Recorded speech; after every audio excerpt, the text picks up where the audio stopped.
doing the Q&A and all that. Yeah. And it picks up pretty well, so you don't have to be that close or anything.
A quorum being present, the Committee on Education and Workforce will come to order.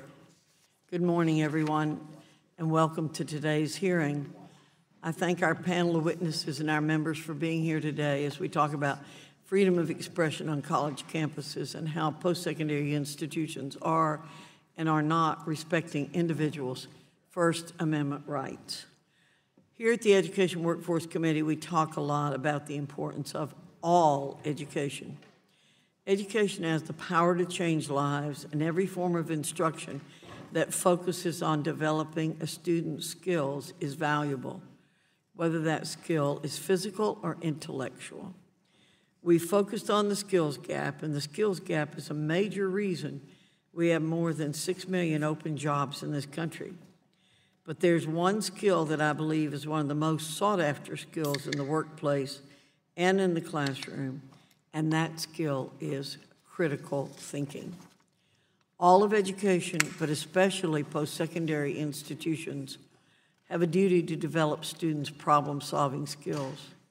By encouraging students to engage in civil discourse and challenge their own perceptions, they sharpen their analytical skills so that they are prepared to lead the workforce once they graduate. But many institutions are taking deliberate steps to curb speech and are thus extinguishing students' critical thinking at a vital stage in their professional development. University campuses should function as a marketplace of ideas for students to exchange knowledge and share their varied and distinctive viewpoints.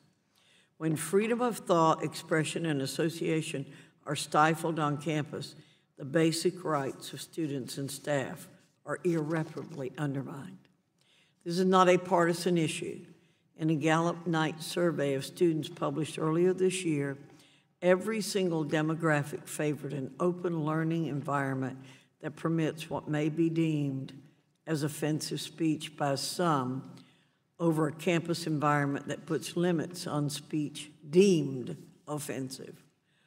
Furthermore, the majority of respondents reported they feel that speech is being stifled on campus. So why are some institutions placing limits on freedom of expression?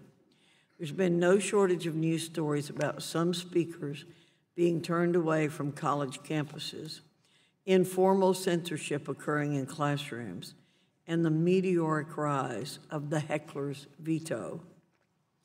As a result, post-secondary institutions are functioning more and more like ideological echo chambers devoid of diverse thought. We've seen the creation of so-called safe spaces at some campuses where students can feel, quote, safe, end quote, from speech that upsets them. Conversely, we've seen the development of free speech zones and other schemes designed to limit free expression and shield students from ideas and concepts they may find uncomfortable or challenging. The Bill of Rights affirms certain unalienable rights, chief among them the freedom of speech. The First Amendment sets the United States apart from other nations and our incredible individual liberties are the envy of people across the world. The freedom of thought and expression are the cornerstone of our democracy, and it is crucial that we safeguard this power and privilege. In the Gallup Night poll I referenced, the majority of college students, 64%, still view their First Amendment rights as secure.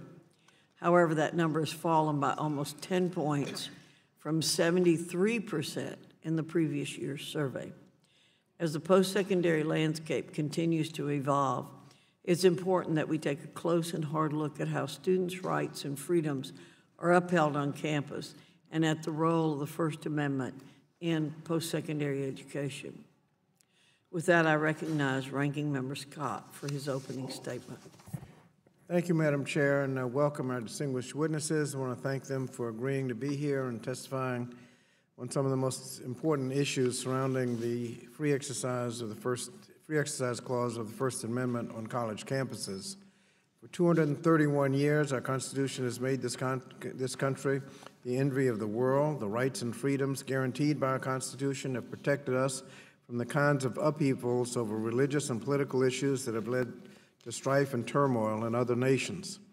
Our country endures because of the genius of the Constitution, and while we've had many of the challenges of other nations, including a civil war, our Constitution allows us to have vigorous debates of issues followed by free and fair elections, knowing our nation will endure.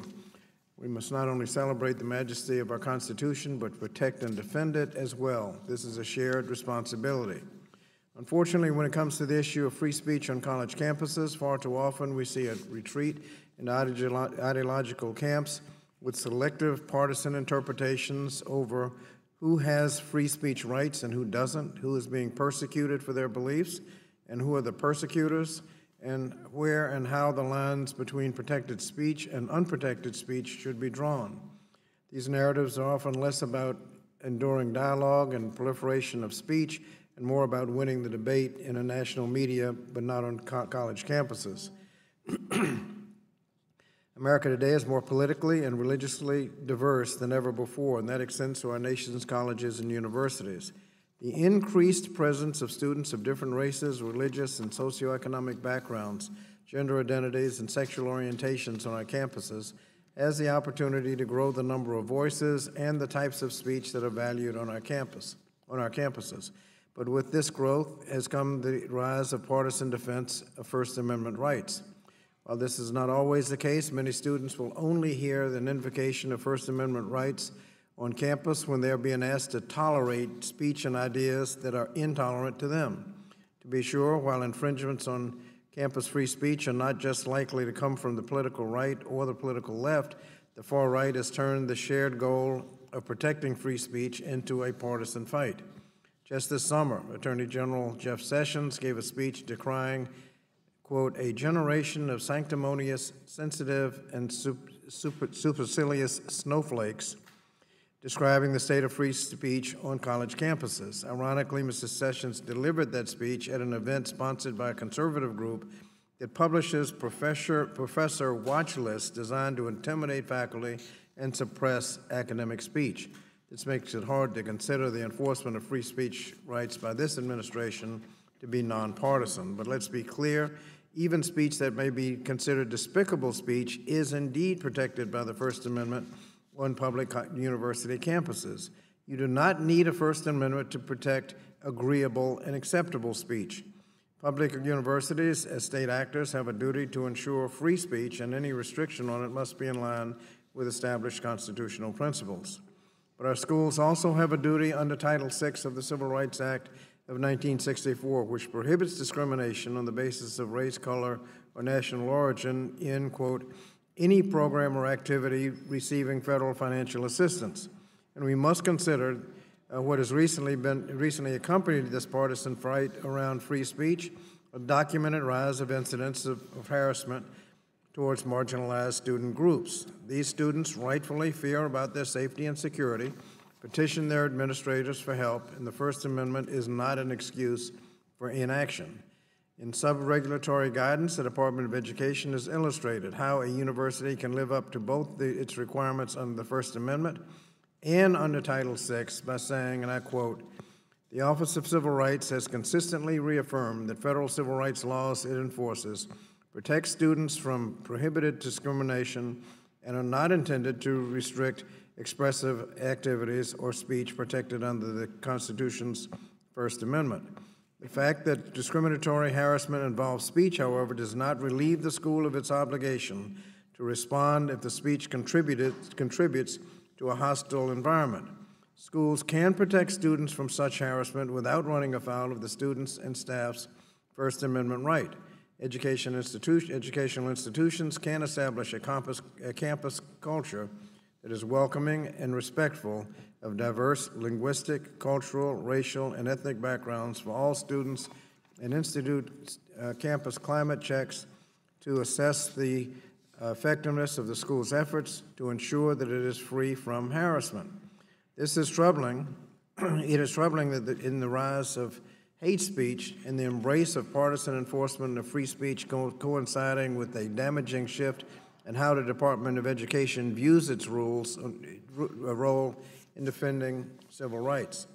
Under the present administration, we've seen active investigations of claims of free speech violations at public universities brought by conservative activists, but nothing investigating the explosion in incidences of racially motivated hate speech or actions on campus which create a racially hostile environment. Students are entitled under Title VI to attend colleges that receive federal funds without being subjected to a racially hostile environment. So, Madam Chair, I believe that not every problem has a legislative solution, but Congress can do more to help schools maintain both their First Amendment and Title VI duties. To that end, I've introduced the Equity and Inclusion Enforcement Act. This bill would help address this challenge by requiring programs that receive federal student assistance to designate at least one Title VI compliance coordinator to investigate Title VI discrimination complaints and uphold institutional responsibility to promote a safe and inclusive learning environment. Much like the work of our Title IX coordinators that they do currently, this bill could help schools that strive to be both a marketplace of ideas and a safe and equal space for all students. I look forward to hearing from our witness today, and I yield back. Thank you, Mr. Scott. Pursuant to Committee Rule 7C, all members will be permitted to submit written statements to be included in the permanent hearing record. And without objection, the hearing record will remain open for 14 days to allow such statements and other extraneous material referenced during the hearing to be submitted for the official hearing record. I thank our distinguished witnesses and will now introduce them. Mr. Zachary Wood is the author of Uncensored: My Life and Uncomfortable Conversations at the Intersection of Black and White America. Mr. Joseph Cohn is the Legislative and Policy Director for the Foundation for Individual Rights in Education, FIRE. Ms. Suzanne Nozzle is the Chief Executive Officer of PEN America.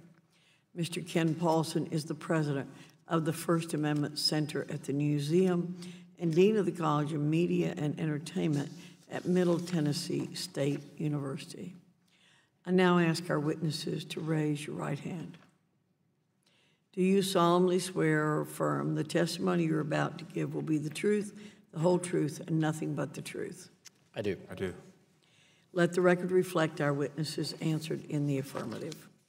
Before I recognize you to provide your testimony, let me briefly remind you of our lighting system. We allow 5 minutes for a witness to present testimony. When you begin, the light in front of you will turn green. When 1 minute is left, the light will turn yellow. At the 5-minute mark, the light will turn red. At that point, I ask that you wrap up your testimony. Members will each have 5 minutes to ask questions of the witnesses. Mr. Wood, I recognize you for 5 minutes. Chairwoman Fox, Ranking Member Scott, and distinguished members of the committee, I am honored to have the opportunity to testify before you today. My name is Zach Wood. I am an editor at The Guardian and a recent graduate of Williams College, where I served for 3 years as president of Uncomfortable Learning. I identify as a liberal Democrat who supports many progressive causes. I believe a college education should challenge students to grapple with unsettling ideas. I believe America's colleges should foster critical thinking, exemplify the pursuit of knowledge, and help prepare students to contribute meaningfully to society. I believe a college campus should be conducive to challenging conversations about pressing issues of our time. When I arrived at Williams College, I was eager to explore the world of ideas. I wanted to gain a deeper understanding of humanity and the many challenges facing our world. I wanted to learn more about disagreeable perspectives. I wanted to push my intellectual limits and use my education to become a better listener, a better thinker, and a better citizen. Unfortunately, it wasn't long before I realized that many of my peers and professors dismissed ideas that challenged their worldview, particularly on issues of race, class, and gender. Deeply disappointed by this, I joined Uncomfortable Learning with the aim of stimulating thoughtful discussion and energetic debate of complicated issues. As president of Uncomfortable Learning at Williams, I advocated for the value of engaging with contentious topics and defensive views on college campuses. To promote this kind of dialogue, I invited speakers with conservative, provocative, and unpleasant ideas. This work was not easy, but I cared deeply about my education, and I felt determined to do everything in my power to improve the quality of intellectual discourse at Williams. Surely enough, my efforts were met with vehement resistance. Minutes after announcing speakers on Facebook, I received incendiary attacks from my peers. I've been called a sexist pig, a men's rights activist, a sellout, and a traitor to my race. Some even went so far as to make implicit threats, posting on Facebook that they needed the oil and the switch to deal with me in this midnight hour. In one extreme case, I received a handwritten note slid under my door that read, "Your blood will be on the leaves." I was troubled by the personal attacks. I believe my peers should have been more civil in expressing their disagreement, but I am most critical of my college administration, particularly my former college president, Adam Falk. During my sophomore year, President Falk unilaterally banned from Williams a speaker I invited because of his inflammatory remarks about race. I defended my position that on a college campus, students should be free to interrogate difficult ideas precisely because doing so can be a valuable learning experience. Frustrated, a Williams administrator in the Office of Student Life told me, "Zach, Adam Falk is the president of this college. He is the boss, and I've spoken with him. You best be careful what you write about how you disagree with him. Is that clear to you?" Shortly after, I saw President Falk at a basketball game. I walked up, extended my hand, and said, "Hello, President Falk." He made fleeting eye contact, put his head down, and swiftly walked away. I thought we could shake hands, agree to disagree respectfully. Clearly, I was wrong. Make no mistake, I understand that President Falk had a demanding job with many responsibilities, some of which I'm sure can only be appreciated by those who've been in his position. I deeply disagree with Dr. Falk's disinvitation and his response to campus controversy. I believe he misrepresented events he never attended, events that I organized and oversaw when he wrote in the Washington Post last November that today's Williams students listen closely to opposing views. I believe that in characterizing Williams as a beacon of free speech, Dr. Falk chose to ignore ad hominem attacks I and other students faced. I believe that in describing student life, he disregarded the experience of conservative students at Williams who avoid speaking in class in fear of being vilified by their professors. I part company with Dr. Falk on these matters, but I understand his prerogative as president of a private college to ban speech he finds harmful. What I object to unequivocally is the idea that any college administrator should try to intimidate a student for confronting opposing views in search of honest debate. My experience with President Falk and my administration attests to the state of free speech in higher education. We cannot improve it if we do not acknowledge that some educators and administrators can do better by their students. Thank you. Thank you very much, Mr. Wood. Mr. Cohn, you're recognized for 5 minutes. Chairwoman Fox, Ranking Member Scott, and distinguished members of the committee. My name is Joe Cohn, and I'm the Legislative and Policy Director for FIRE, the Foundation for Individual Rights in Education. FIRE is a nonpartisan, nonprofit organization dedicated to defending the rights of students and faculty on America's college campuses. One of the core constitutional rights that FIRE defends is free speech. Thank you for holding today's hearing and for giving me an opportunity to address this critical issue. It has been literally decades since there's been any question as to whether students at public institutions of higher education enjoy fully vested First Amendment rights on public colleges and university campuses. But despite consistently strong rulings from federal courts, including the Supreme Court of the United States, censorship of many kinds persists on American college campuses today. Student and faculty's invited guests are too often disinvited from speaking or subject to efforts to intentionally shut down their events if their views are deemed offensive. Although such problems are persistent on college campuses, this testimony will focus largely on the written policies or speech codes that campus administrators use to silence expression. I hope that by focusing primarily on the written policies that institutions use to stifle speech, I can provide some insight as to how Congress can best help promote free expression. FIRE defines a speech code as any university regulation or policy prohibiting expression that would be protected by the First Amendment in society at large. Any policy, such as a harassment policy, a protest or demonstration policy, or a computer's acceptable use policy, is a speech code if it prohibits students and faculty from expressing protected speech. FIRE reviews written policies at colleges and universities nationwide and assigns speech codes red light, yellow light, or green light ratings based on the extent to which the speech code restricts student expression.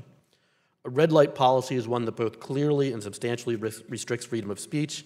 A yellow light policy is a policy that could be interpreted to suppress protected speech, or policies, while clearly respected freedom of speech, restrict only relatively narrow categories of speech. And finally, a green light rating is one that does not seriously threaten campus expression. FIRE assigns a school their color based on the lowest rated policy they maintain, meaning that if they have 3 green light policies, 2 yellow light policies, and a red light policy, they will get a red light for their rating. The rating only covers institutions' written policies. They don't cover how policies are enforced or whether they're ignored. Last year, FIRE surveyed 461 colleges and universities, both public and private, for our Spotlight on Speech Codes 2018 report. We found that nearly 1/3, 32.3%, received a red light rating. Of the 357 public institutions we rated, 26% received a red light rating, and 65.3% received a yellow light rating. Taken together, 91% of public institutions, which are bound by the First Amendment, maintain policies that restrict constitutionally protected speech. 91%. The 2 most common forms of speech codes are policies restricting how students may express themselves in open outdoor areas of campus and overbroad anti-harassment policies. Too many institutions maintain misleadingly labeled free speech zones that limit where students can engage in expression in outdoor areas of campus. Free speech zones have been used to limit expressive rights of students on all parts of the political spectrum. We've seen them used against students who wanted to distribute literature promoting animal rights and vegan rights. We've seen them used against students who wanted to display signs promoting gun rights. And we've seen them used against students who wanted to criticize capitalism. Quarantining students' expressive rights to tiny free speech zones is both wrong and unconstitutional. The other form of speech code that I hope to address before the end of the hearing are anti-harassment policies that are written overly broad. Federal anti-discrimination law requires colleges and universities receiving federal funding, virtually all institutions, both public and private, to prohibit discriminatory harassment on campus, and simultaneously, as the ranking member has noted, they must also honor the First Amendment, and these rights do not have to be in tension. Unfortunately, too often the written policies do place these rights in tension. And that's something I hope we get a chance to address today. So thank you so much for your time, and I look forward to the rest of the hearing. Thank you, Mr. Cohn. Ms. Nozzle, you're recognized for 5 minutes.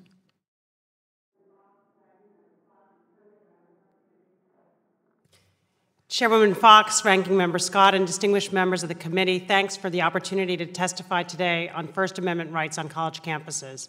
We at PEN America work extensively on issues related to campus speech and have long expressed concern with growing attacks on inclusiveness, diversity, and tolerance in higher education, alongside significant infringements on free speech and the First Amendment.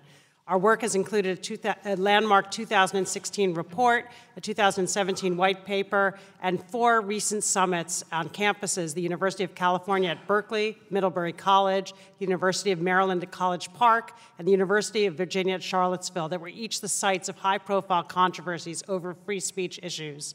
These summits included in-depth discussions with diverse stakeholders, including college presidents and provosts, student leaders, leading faculty, and First Amendment experts.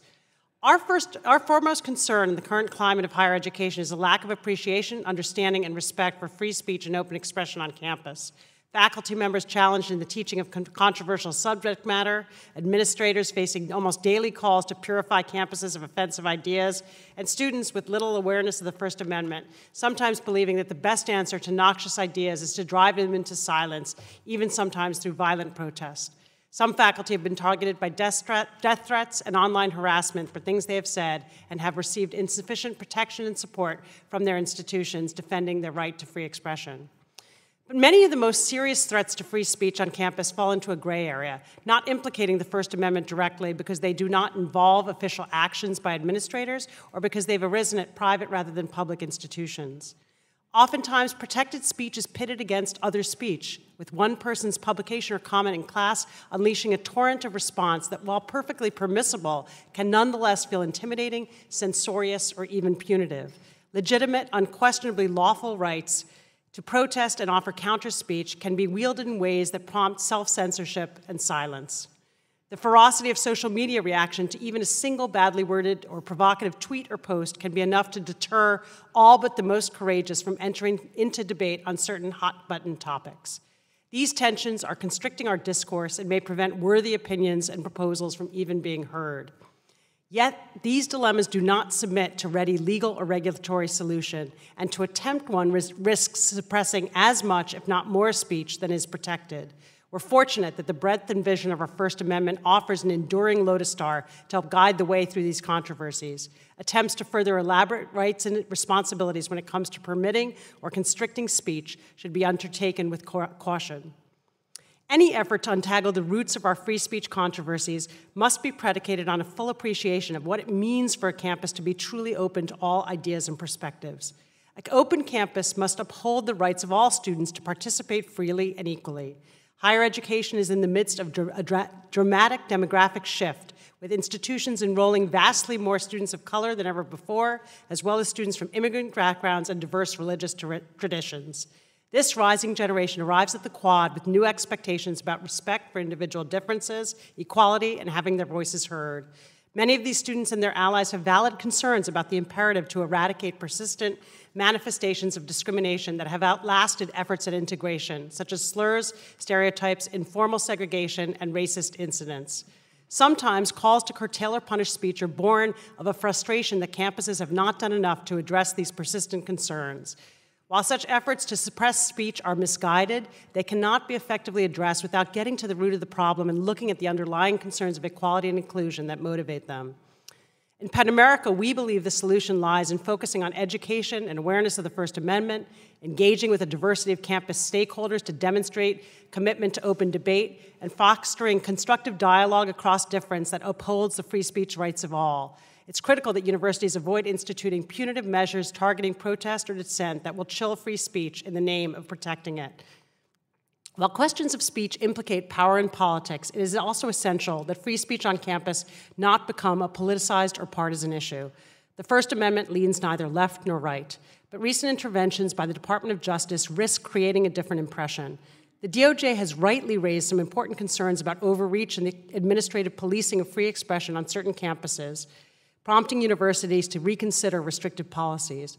However, by accompanying these interventions with rhetoric castigating progressive students as snowflakes, vilifying campus administrators, and wrongly suggesting that attacks on free speech target only the right, the genuine constitutional concerns at stake that ought to be at the heart of these efforts become clouded over by ideology and divisive rhetoric.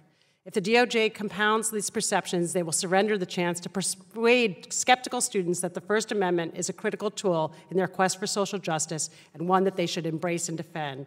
Thank you to the committee, and I look forward to your questions. Thank you very much. Mr. Paulson, you are recognized for 5 minutes. Thank you, Chairwoman Fox, Ranking Member Scott, and distinguished members of the committee. I'm Ken Paulson. I'm the Dean of the College of Media and Entertainment at Middle Tennessee State University, the President of the First Amendment Center at the Newseum Institute, and the former Editor-in-Chief of USA Today, where I remain a columnist writing about free speech and media issues. My move into academia was actually a late career decision. My years in American journalism were gratifying, and this felt like the opportunity to give back. Being on a campus over the past 5 years has been both rewarding and eye-opening. I have to admit, I initially looked at our students as a generation similar to my own. Externally, we certainly were.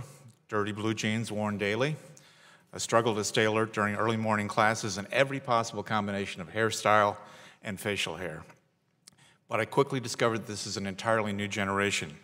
They're the Google generation, young people for whom answers have always been milliseconds away. They're amazing multitaskers, but there's a drawback to the Google it culture. If you can always access information, you don't have to memorize it or even think deeply about it. That's particularly the case with America's most fundamental freedoms.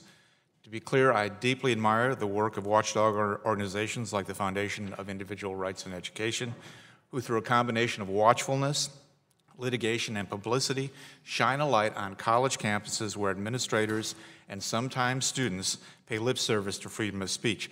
The work they do is invaluable.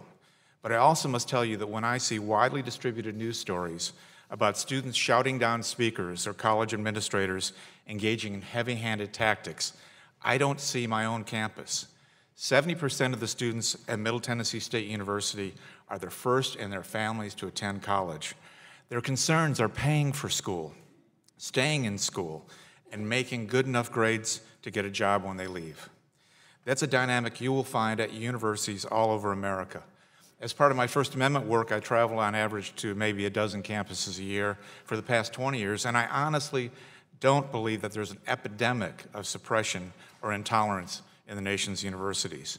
I do see some high-profile instances where college administrators and students are willing to bend free speech principles to prevent hurt feelings or ideological conflict. Somewhere over the past 2 decades, the land of the free has become the home of the easily offended. There are some who see free speech limitations and ask for Congress to do something. But with all due respect, this is not about legislation. This is about education. You can't shout down a speaker if you truly understand how diversity of opinions have bolstered our democracy. You can't censor students or their media if you understand what Thomas Jefferson, James Madison, and the first generation of Americans meant by freedom of the press. You can't try to zone protests off campus if you truly appreciate the value of petition and assembly. But too many of our students, and sadly, their parents and grandparents, don't truly understand these core American principles. First Amendment Center surveys show that a full third of Americans cannot name a single freedom in the First Amendment, and only 2% can name all 5. I won't put you on the spot this morning. In 2007, as editor of USA Today, I convened a group of educators, First Amendment experts, librarians, artists, and journalists to found One for All, a name derived from the First Amendment's role in enriching the lives of all Americans. Amendment 1 for All. It's a national educational effort with the most basic mission: to build understanding and support for freedom of speech, press, religion, assembly, and petition. And at a time of deep political polarization, we choose not to take sides. In fact, we believe that a shared commitment to freedom of speech, press, faith, all our core liberties should actually serve to unify this nation. We build awareness through campus events, social media outreach, educational materials, and scholarship competitions like Free to Tweet, in which students across the country tweeted about the importance of the First Amendment. When I teach constitutional law to students, I always explain that the Constitution supplanting the Articles of Confederation is actually the rebooting of America, a similar operating system with major upgrades, including a Bill of Rights. But our nation now needs to dig out that manual. Having the right to say whatever we want does us no good if no one is willing to listen. The most American of values are in the First Amendment. It's not a coincidence that the most vibrant, ambitious, strongest, most dynamic country in the history of the planet is also the most free. All of us who influence students' lives from kindergarten through college have two overriding obligations.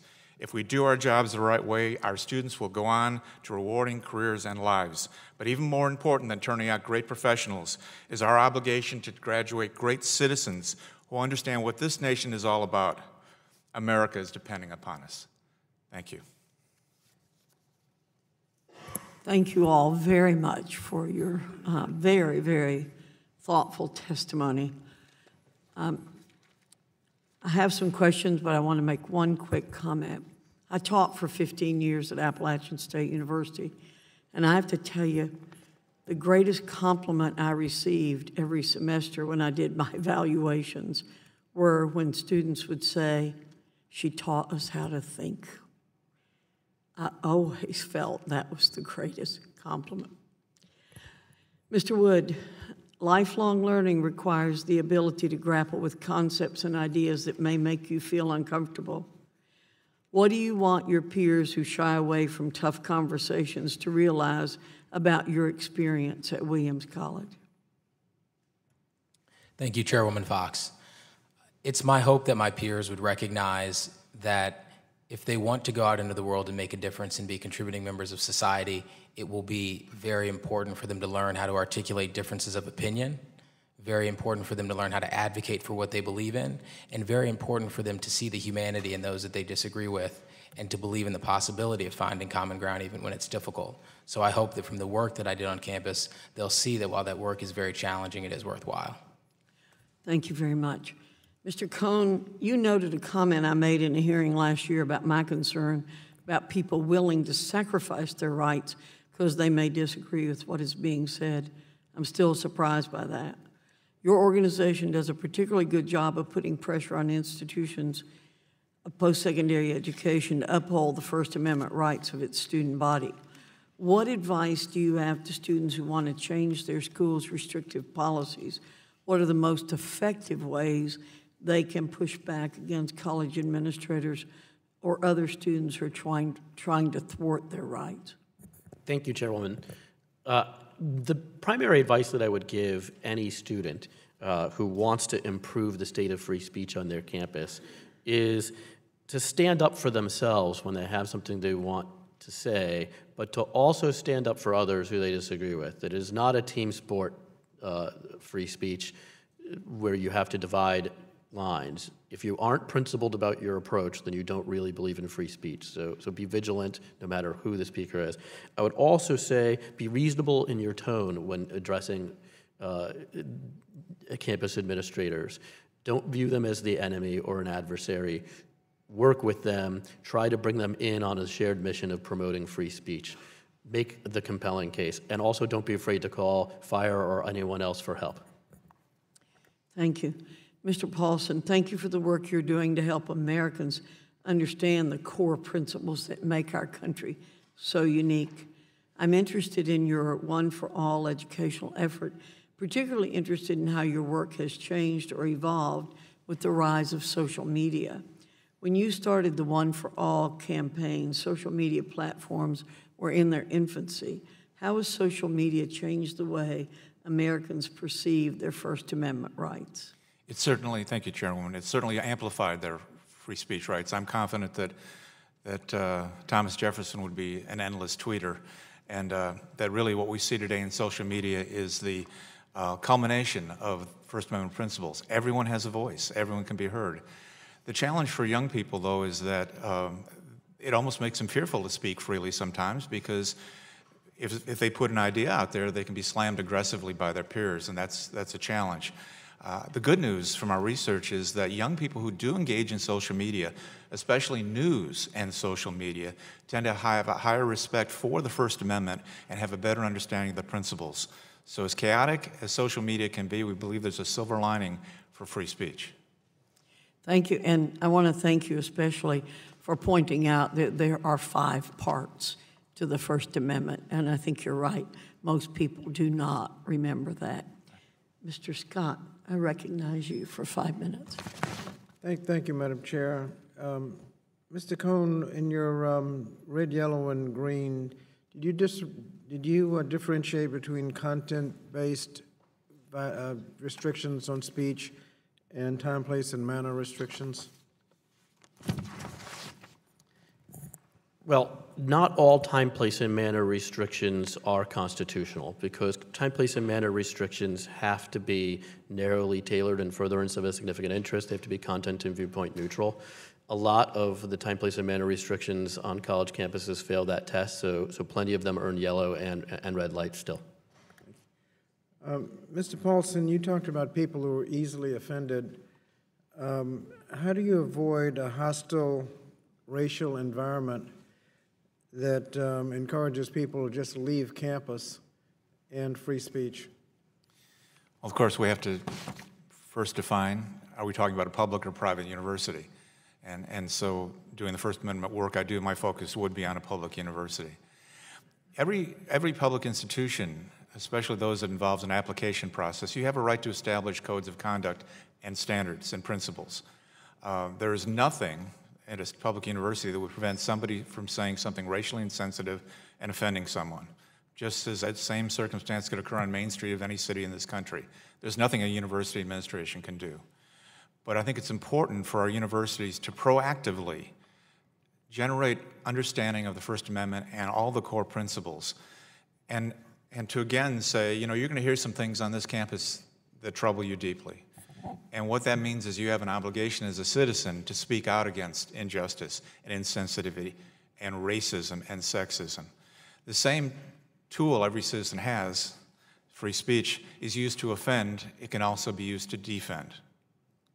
Ms. Nelson, what can a college do when you have racially insensitive things going on in order to avoid a Title VI violation? They can investigate. They can make sure there are readily accessible systems for registering complaints. They can ensure that all those who have information to offer provide that information. They can formulate an appropriate response consistent with law on harassment, disciplinary response for those involved. They can educate the campus about what happened, foster open dialogue, pursue reconciliation approaches in some cases that are centered on engagement and exchange between those who may not understand each other, may not sometimes recognize how offensive their content may be, how it may be received by others. So there's a great deal that can and should be done. If it ventures into hate crimes, there are mechanisms for prosecution of those crimes that are underutilized. So there's an enormous amount that can be done and that needs to be pursued, and that I think is an important counterpoint for measures to robustly defend freedom of speech on campus. Well, if you allow an atmosphere to occur, at some point people are going to just up and leave. How do you avoid essentially segregating a college by unlimited and unresponded to free speech? You know, I think many universities have done a good job trying to create an environment that is welcoming and inclusive to all, trying to recognize the breadth of experiences that students bring, ensure that they have places where they can associate freely, assemble around common interests, and that they feel at home and included, able to speak out, and that's essential for freedom of expression to thrive as well. If students feel silenced or marginalized, you don't have an open marketplace for ideas. So there's an enormous amount proactively that the university can do, and many positive examples of best practices to foster that kind of environment. You said can do under Title VI. What do they have to do?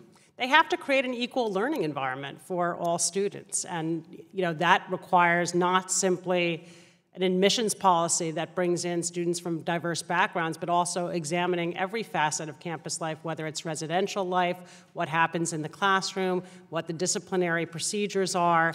all of that is part of ensuring an inclusive and equal educational environment, which is their obligation. And is there a difference in obligation, public and private versus private? Not in terms of equal education, I don't believe. Thank you. Madam Chair, I ask unanimous consent to enter into the record letter from the Association of Public and Land Grant Universities on their position on free speech and their position of S2394. Without objection. Gentleman, yield back. You're back, thank you. Okay. Mr. Wahlberg, you're recognized for 5 minutes. Thank you, Madam Chairwoman, and thank you for holding this this hearing. It's time, and thank you to the panel that's here today. I appreciate your willingness to be here, your expertise, and Mr. Wood, I appreciate your tenacity, regardless of your political philosophy, in standing up for clear principles of freedom. Thank you, sir. First Amendment. I have the privilege of representing a number of colleges and universities in my district. While Hillsdale College, I certainly experienced the opportunity to speak on that campus. But I don't assume that for any of the other campuses, and don't assume that I'll be giving many commencement addresses on those campuses for various reasons, because of my faith as well as my political policy. I get that, and they can make those choices.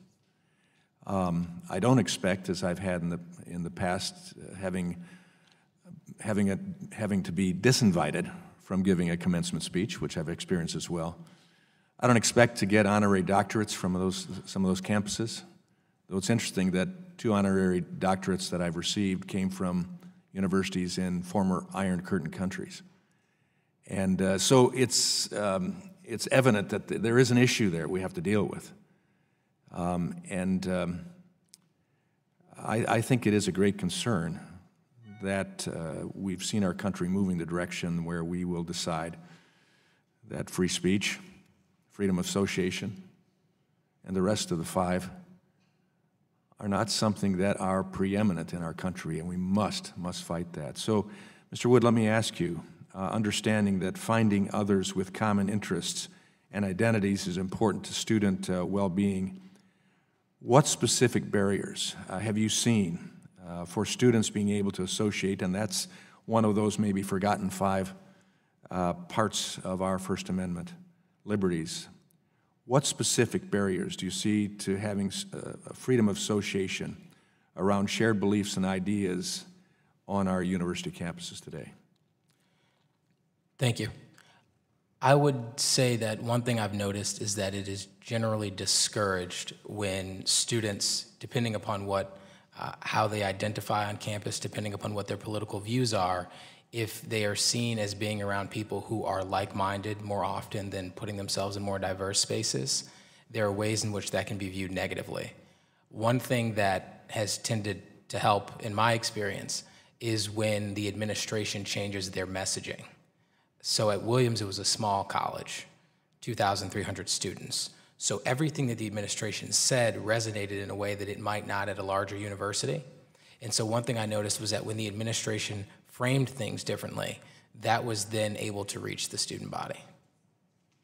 So frame things differently about specifics in the association? Well, the importance of the First Amendment, why it is to everyone's benefit, why it can entail difficulties, right? So I think that one thing that my administration didn't do such a great job in the beginning of my time at Williams was in explaining the value of free speech, explaining the importance of free association in a way that's intelligible for college students. And that then encouraged students to see the fact that if you had a Christian campus organization, that it was okay for them to have all students come there, but to have leadership that had to be in sync with the principles of their faith. I think it helped increase their understanding. That's not to say that a significant number of people were more on board afterwards, but I do think it helped to increase understanding. Mr. Paulson, let me ask you the same question going around all of the universities, colleges that you've gone to, primarily public, as you said. What have you seen there that are discouragements to having freedom of association on campus? Well, as a great question. As you know from my own remarks now, I don't see a widespread limit on freedom of association. My great concern is there doesn't seem to be an awareness that a free speech zone actually goes from coast to coast, and that there is an effort by universities to establish specific geographic locations where students can gather to meet, to protest, to speak out, and the notion that that can be done in a 20-square-foot area when in fact the entire United States of America is a free speech zone is, to me, very disturbing. Thank you. My time has expired. I yield back. Thank you, Mr. Wahlberg. Ms. Bonamici, you're recognized for 5 minutes. Thank you very much to the chair and ranking member, but really to all of the witnesses. It's pretty clear that you have a lot more in common than different in this really interesting hearing we're having this morning. I think back about the First Amendment over the years and what a powerful tool it has been. Think about the civil rights movement and how that attracted the attention of students on college campuses across the South, and they participated in sit-ins and boycotts and marches and the Freedom Ride, and led to the passage of the Civil Rights Act. And I would hope that today's students should feel as empowered to use their First Amendment rights to further progress toward equality and justice. And colleges and universities are certainly places where students should learn how to exchange ideas and beliefs. But they should also be places of that value inclusion and diversity and tolerance. And I know students from all backgrounds should be able to express their views and have them debated respectfully. College campuses today, as Mr. Paulson noted, they're certainly more diverse. They're racially, ethnically, religiously diverse, and a student body that is that diverse can really bring about valid concerns. According to the Anti-Defamation League, there were 346 instances of white supremacist activity on 216 college campuses just between September of 2016 and January of 2018. Which is unacceptable.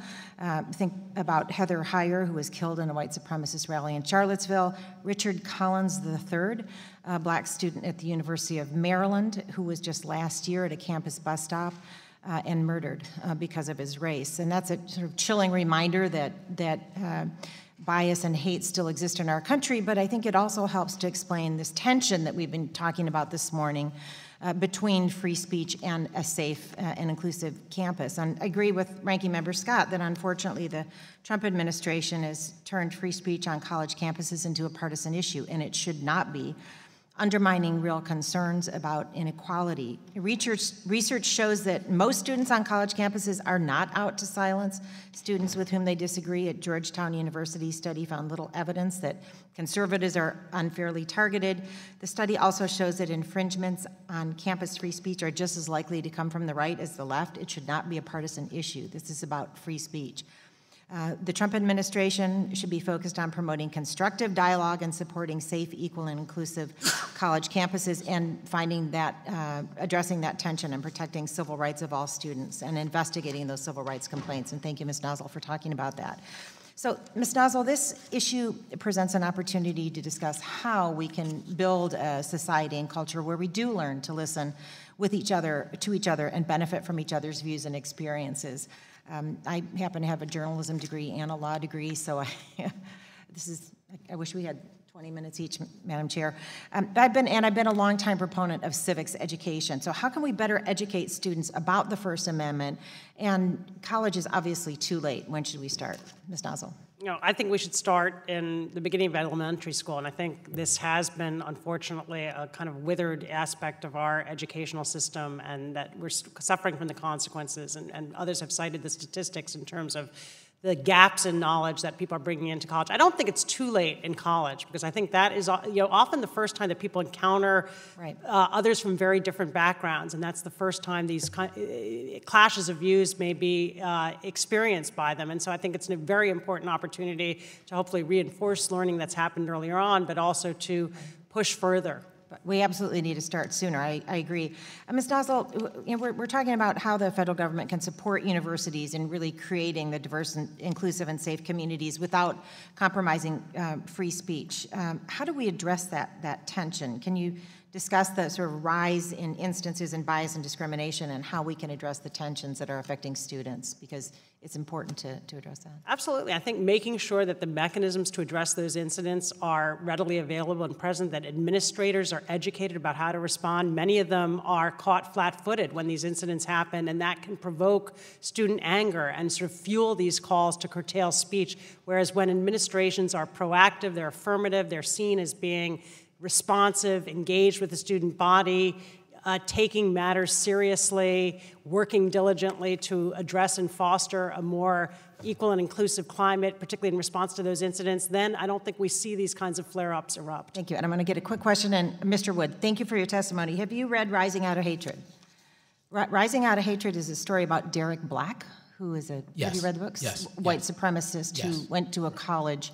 And when his college classmates found out who he was, many of them protested, wanted him kicked out of campus, but a group of students stepped up, invited him to dinner, got to know him, and over time he changed his views and renounced white supremacy. Can you comment on how we can get more students to be like those who embraced him and wanted to know him rather than rejected him?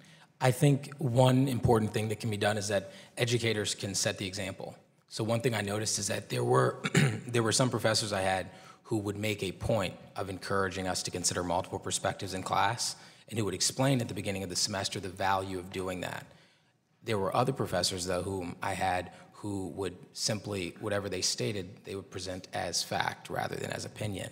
And we would only engage with one viewpoint on very controversial and complex topics, whether it was welfare or affirmative action or healthcare. I think that if educators set the example and say, we should consider these things more complexly, and here's the value of talking with people you disagree with. That's Thank you. My time has expired. Thank you, Madam Chair. Time has expired. Mr. Guthrie, you're recognized for 5 minutes. Thank you. I want to follow up with, Susan, I don't say Suzanne, Ms. Bonamici was talking about, and so it's kind of current to me. Monday, I dropped my daughter off for her beginning her junior year of college, and all the freshmen were showing up, and they're on the quarter system, so they're late, so whatever. But it just seemed like such a, the grass was manicured, everything was ready for people to start their first day of school, and so it's all exciting. And so the thing that I want my daughter to have a great experience in school and believe me, I just don't want her to have one opinion. I want her to form her own, and she's the type person that does. And so it's all been said, the last couple of years we've been real satisfied. But the one thing that when you see a lot of the protests and stuff that go on campus is not necessarily hers as we've seen. And I do think they have a very good administration. But how do you balance protecting the First Amendment, kind of open to the panel, First Amendment and campus safety? I mean, where it gets to the point where it's not safe, and should cost be a factor in this calculation? I don't know who wants to begin with it. Ms. Nelson, I see you shaking your head, or... I can say a little bit. I mean, I think, that's an issue that has really reared its head, particularly over the last year and a half, with very significant costs attached to certain high-profile speakers who come on campus, violent incidents, and the university having to take responsibility in this debate over whether the organizers of these speeches should bear those costs. The position that we've taken is that for the time being, it is better for a public university to bear the cost of security to enable the speech to go forward, and that the value of keeping the campus open in the long run and providing for a speaker to come in a way that's going to allow for counter-protests, that's going to allow everybody to be heard, that's going to ensure and guarantee safety and prevent violent outbreaks is more important. And over time, if we can normalize that kind of approach to these speeches, those costs will come down, and the likelihood of a violent eruption will decrease. So I think it's, for right now, a kind of cost that the public has to bear in order to keep our campuses open. Okay, I want to go ahead and ask another question unless y'all have something else. So, Mr. Khan, I want to ask you this. There have been a number of legal precedents on the establishment of free speech protections on college campuses. Most court cases appear to reprimand institutions for misconduct, but have there been rulings you believe missed the mark and still stand as precedent? I'd like to give a little bit more thought to that question rather than answer it off the top of my head. A majority of the cases go in favor of the students. That's not uniform, but a vast majority of the times that speech codes have been challenged across the country, they've been struck down. There is a case that we're watching very closely in Georgia that's dealing with a standing question. For a long time, FIRE's been concerned that courts have not always recognized that there should be maybe damages attached with censorship. So when a student graduates, courts have found that their cases are moot, and that threatens the ability for students to have redress, especially at two-year colleges, or when they're graduate students or when they're going close to graduation. So that's one of the reasons why we're turning to Congress to try to fill that standing loophole. Okay, thanks. And I want to ask Mr. Paulson a question. I believe it is imperative for society to have a citizenry exposed to many opinions and diverse thoughts in order to thrive. Yet it seems we have a tendency to shut ourselves off from contrary or differing viewpoints. What are the greatest barriers we face as a society to instilling a proper understanding of our First Amendment rights? And do you believe events on campus are contributing to a decline in national unity and our capacity to self-govern? Actually, I think that campuses are a great hope. And in all candor, one of the challenges, as I listen here to the stories about people shouting down speakers and tensions because of a speaker, I'm sure I'm going to regret saying this, but I'm a little envious because the norm at 95% of America's colleges and universities is students don't show up for speakers. If I tell students about an exciting speaker, they will have two questions for me. Is this good for extra credit? And will it be on the final exam? I think universities have an obligation to give students as much exposure to a variety of ideas as possible, make the marketplace of ideas real. And so I think universities are actually the solution. They can offer diversity of opinions that young people who don't attend college are not going to get. It's incredibly valuable, but our great challenge is intriguing them enough in the marketplace of ideas that they show up. And I think because we don't train them early on in caring about the issues, we don't do enough good work in civics or critical thinking, they tend to go home at the end of the day when they should be there engaging with speakers. Okay, thank you. My time has expired, and I'll yield back. Thank you. Thank you very much. The answer to the question is yes, if you write a one-page paper. Mr. Takano, you're recognized for 5 minutes.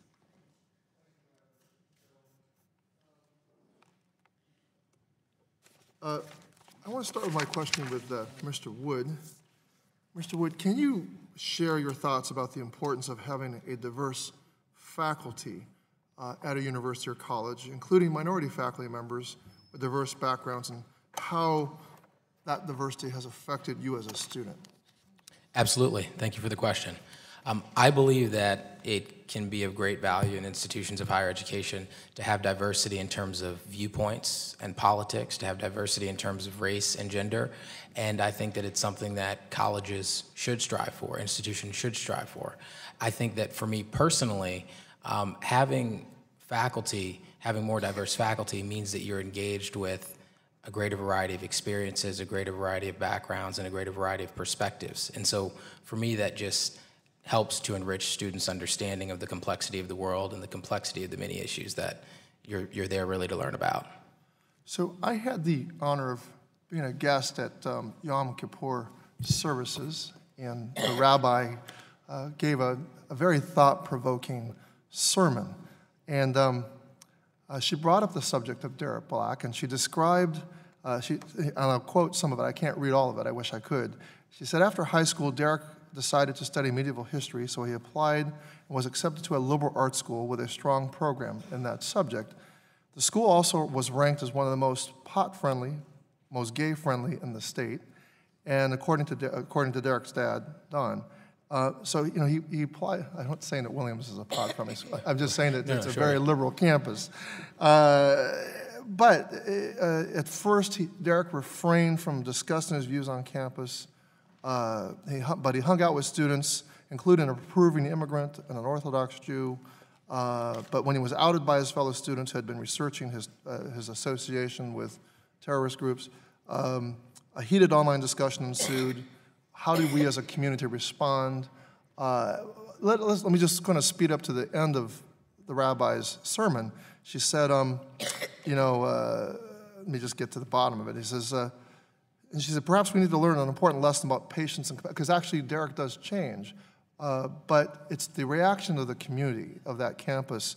Rather than shaming him, they engaged him. And her whole sermon was about the virtue of engaging people, not to give up hope that you, or to just assume that there's no ability to change another person's mind through sincere dialogue. But I want you, do you think it's important that there's a diverse student body as well? Because I think that had an impact on Derek.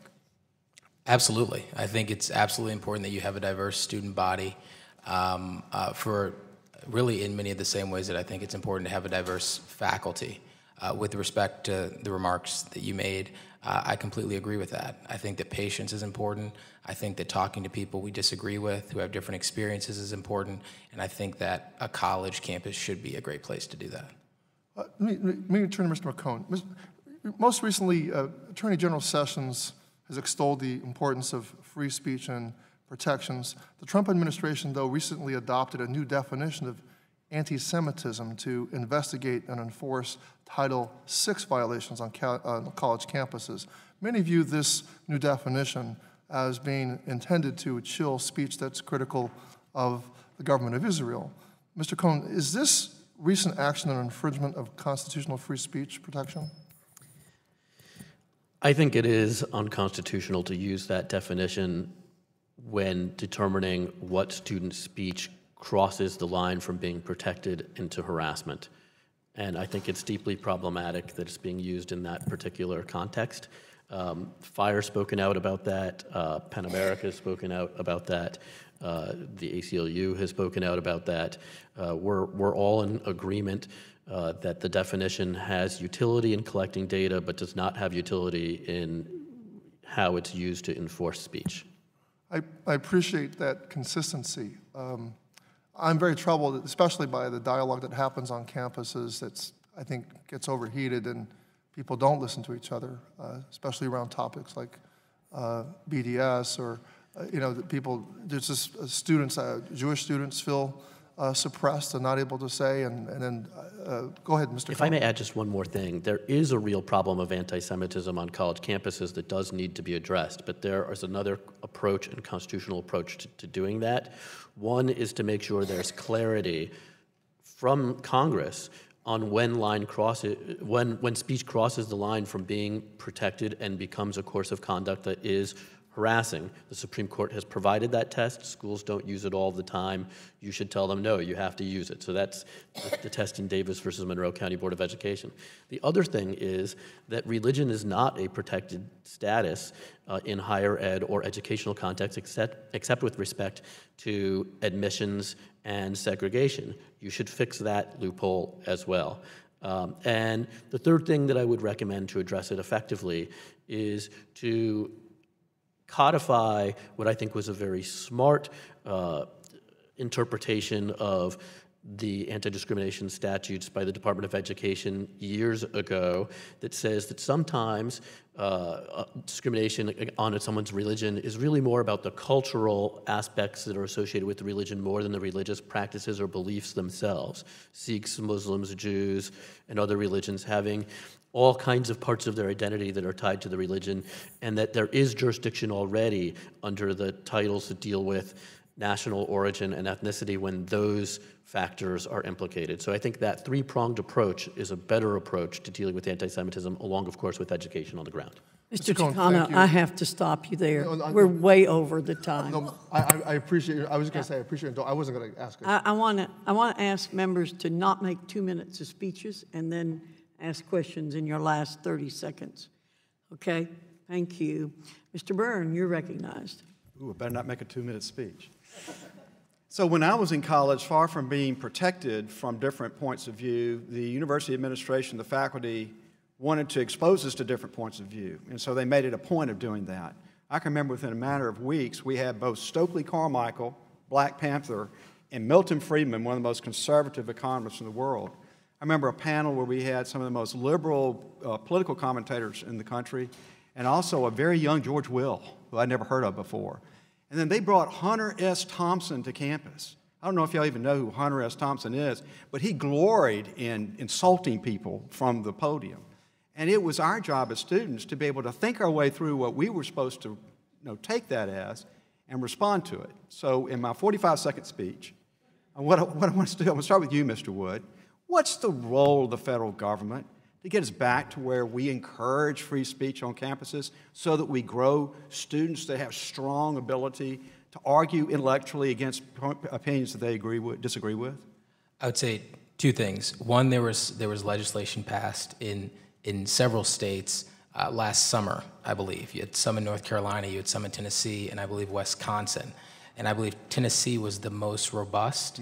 I believe it would be helpful and useful to think about ways to address the heckler's veto specifically. That's something I've noticed that's an issue, and I think that's something that can be addressed federally. And so I would point to that. And then I would also say to clarify when the line is crossed, because that's something that's unclear for many people. So I think just general messaging in terms of using the platform that you all have as elected officials to say, there are things that are difficult to hear, that are challenging to hear, that people might even find offensive, but they do not cross the line, right? Which means they're not a direct imminent threat, and therefore they are protected by the First Amendment.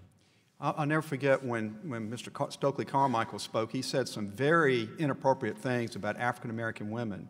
And some of my colleagues, some of my fellow students, African-American women, got up and challenged him. And I was so proud of them because they had really thought through how they were going to respond to that. And they used what we had been taught to use, which was their brains and their ability to articulate their position in a way that really just kind of put him in his place. And I'm worried that we're missing that, Mr. Paulson. I appreciate what Mr. Wood had to say. Do you have any other suggestions for us? Well, you clearly had a phenomenal college education. You probably didn't need to attend classes with those speakers. That's phenomenal. I did attend classes, Judge, just for the record. I think there needs to be much more of that. I do think, though, there is no role for government in any form. You know, marketplace of ideas is not a cliche. It's a marketplace. And what you need to deliver to a college campus is a wide variety of speakers and let students seek them out, hear them, and respond to them as you've described. We become, I talk about the nation being easily offended. What I prefer is a nation that's easily stirred to speech that combats what they are offended by. And I think every university should think about declaring themselves a First Amendment campus and tell every student from day one, you're going to hear things you never want to hear. You're going to hear things that will challenge your beliefs.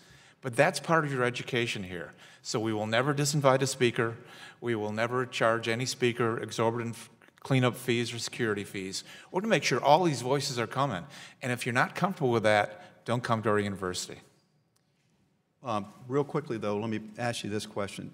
Obviously, these universities, private and public, are very dependent upon the money that flows to them from us through these financial aid programs. You know that. Right. I mean, I do think that we have some role to play if we're providing what's basically financing the university. Can't we say something, can't we have some policy that says you have to have that First Amendment policy for you to be able to receive this financial aid money? Well, I respect your motive, but I will tell you, if you believe there's a role for you in this process, please consider starting that role at age 5, so that when they get to that campus, they will be the ones who rise up and challenge that speaker during the Q&A portion. I don't see a role for government on a public college campus, just as I don't see a role for government to moderate discussions of people at the corner bar. Once they're 18 years old, it should be a free-for-all of good ideas. Now, that doesn't mean that threats are condoned. It doesn't mean violent incitement to violence is condoned. But, you know, the bubble is broken. And by the time you're 18 years old, you better get used to other ideas. We should just make clear to the consumer, the student who's coming in, that that's a culture they'll walk into. Congress can do wonderful things, but I don't think this is one of them. I appreciate your perspective. I will start with my 4-year-old grandson. I yield back. Thank you very much. Ms. Shea Porter, you're recognized for 5 minutes. Thank you very much, and thank you to the panel for coming in and sharing your ideas about this. I wish that we could have this kind of discussion in every high school for 12th grade, because I think that's when they're about to really launch and get an understanding of what we're talking about. I certainly understand, the First Amendment. I think all of us on the panel have had moments where we have felt that something that we were saying politically was not being well received by others, and I can remember during the ACA, I had just started to speak at a town hall, and they started screaming, "Shut up, we didn't come here to listen to you." And it's like, okay, so, I'll wait until we're all ready. We understand that. That's part of the political discourse. It's not great, but it happens, and that's in a different setting. But I wanted to talk about the campuses, because what I worry about there, and I remember my own University of New Hampshire many years ago having an issue with free speech with the Chicago 7, and they ultimately were able to speak there. So I have found that trying to suppress or repress speech in general does not work, and it's not in our best interest. It's better to let the light shine on, because it is a sanitation to ugliness. However, what happens, and I want each one of you please to tell me where the line is for you, because I think this happens more than we realize, where people come and we don't agree with them, and they may be fairly hostile to democracy or to anything else that we hold dear. But when does the line cross in a speech where they are speaking to a group of people, some supportive, some not, and they stray into an area that smacks of real hatred or the things that we worry about? And what is a university to do when that happens? Is it just let it happen? And if it feels like it's inciting a small minority of the crowd, then is there any role, or just let them continue and hope that things work out? And I'm not sure myself, so I'm asking. I think I tend to think let them keep going once they're there, but there must be something that there's a fallout when we hear that, when we know that a speaker has really gone right into hatred and right into tearing down, or maybe they're supporting Nazis and giving their best explanation and revealing themselves. Whatever it is there any line for each one of you that you think requires action, or just let it keep going? Maybe I'll lead off. Well, that's a great question, but I think your instincts are absolutely right. Let him speak. One of the most misunderstood things about free speech in America is that somehow hate speech is different, and that we should somehow treat it as not having the same worthiness. Well, it doesn't have a lot of value, but the truth is that when we adopted the First Amendment, there was a lot of hate speech around, and you didn't need a First Amendment to protect popular and widely agreed with speech. And so at the very beginning of this nation's, the rebooting in 1791, there was a commitment that said you can say whatever you want, no matter how unpalatable. And I think, if somebody strays into an area that you didn't anticipate them speaking about, maybe we needed better vetting. But the bottom line is that speech has to go on a college campus. Yeah. We do have a legal standard for incitement to imminent violence, so there is a threshold that you cannot cross, and that is clearly supported by the Constitution, and where at a public university, they would be authorized and within their rights to step in. So that exists. I think short of that, there's a big difference between whether a speaker should be invited and whether they should be disinvited. I think, campus is under no obligation to invite somebody who they believe is going to spew a hateful message. I don't think they should be compelled to do so. If that invitation is issued, and many campuses, I think, rightly have a liberal policy when it comes to any department or student organization being authorized to bring a speaker to campus, I think those decisions should be made thoughtfully, but if the person is invited, I think they should be allowed to speak. You should create an opportunity for counter speech. You should ensure safety. You should be mindful of that threshold of incitement to violence. But I think disinvitations and shutting down speech do more harm than good. And I also think there's a setting to air those noxious ideas, and sometimes the academic setting is a place where they can be debated. Thank you very much. I'll be quick. Censorship has rarely worked, and it doesn't really work to eliminate hateful views. The value of hate speech being in the public square is that it can be refuted. It helps us diagnose the extent of the problem and how common it is. So we need to allow speech to proceed unless it actually crosses the legal threshold on incitement, which is particularly high. Thank you. Thank you for the question. I'll be brief. I concur with what the other three panelists have said. For me, I draw the line when it is a direct incitement to violence. But as a student who was inviting speakers to campus, what I was really interested in was bringing speakers with ideas and thoughts that were provocative, that were socially relevant, who were interested in engaging in good faith. Thank you. And as the great philosopher said, I abhor what you said, and I'm paraphrasing, but I defend to my death your right to say it. Thank you very much. I yield back. Thank you. Ms. Stefanik, you're recognized for 5 Thank you, Madam Chair. I ask unanimous consent to enter a statement into the record from Dr. Harry Lewis, who's a professor of computer science at Harvard, and a statement for the record from Carol Jones and Judd Horace, respectively the chairman of the National Pan-Hellenic Conference and the president of the North American Interfraternity Conference. Without objection. Great, I tried to go quickly. Mr. Cohen, in your written statement, you talked about Harvard's policy, which makes membership in an off-campus single-gender organization a punishable offense. And I'm a graduate of Harvard, so this is of interest to me. You talk about how while initially the policy was targeted towards all male organizations, one of the consequences has also limited women's organizations. I'm a proud graduate of an all-girls high school and middle school. I think that experience helped prepare me and taught me leadership skills that I hope to put to use today.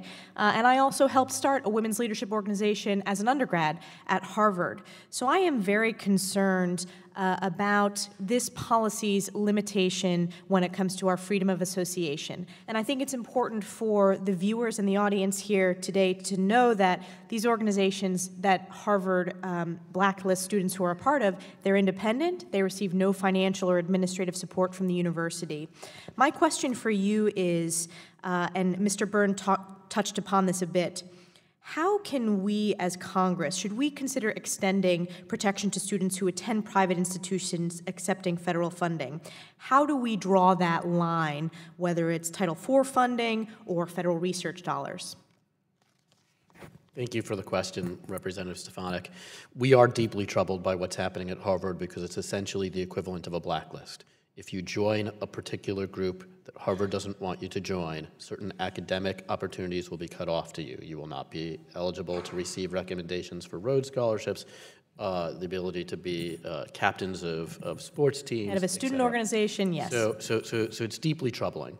At a public institution, there'd be no doubt that it would be unconstitutional. No doubt whatsoever. At private institutions, courts have usually viewed a distinction and said that private institutions that say up front that they value academic freedom and free speech have to abide by those promises. If they collect tuition dollars, they can't then backtrack on that. I think that same line makes sense with the freedom of association because it's so intimately linked. The ability to organize around collective ideas and to express your views on them is so important collectively. So there are very few areas where we would say having a financial tie from Congress would be helpful. This is one where we would make it very narrow and carefully tailor it so it wasn't all federal funds, et cetera. We don't want to encourage too much, overreaction, but they should have an ability for Congress to say schools can't tell people, what organizations they can join. Just to dive a little bit more specifically into this, is that the amount of federal funds, Title IV versus, federal research dollars, which institutions like Harvard get a huge amount of federal research dollars. How do we get to the specifics of this from the policymaking perspective? So I think you want to use the lightest effective touch you think you can use to bring schools around to stop infringing on students' associative rights. The concern that we have is always, the overreaction. Does every student need to lose their Pell Grants if there's a policy that we think, is bad here? I would want to avoid that kind of outcome. Yes, and I'm a big proponent of Pell Grants. I'm proud that I led the effort to make Pell Grants year-round. I do think it's important. We've talked about some of these examples where administration is not doing the best job, and Mr. Wood, thank you for your testimony on that. I do want to praise higher ed institutions that I think are getting it right, and the University of Chicago for their incoming class of 2020, I want to quote, and I have enough time.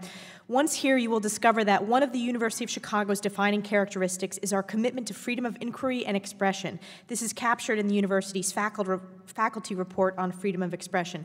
Members of our community are encouraged to speak, write, listen, challenge, and learn without fear of censorship. Civility and mutual respect are vital to all of us, and freedom of expression does not mean the freedom to harass or threaten others.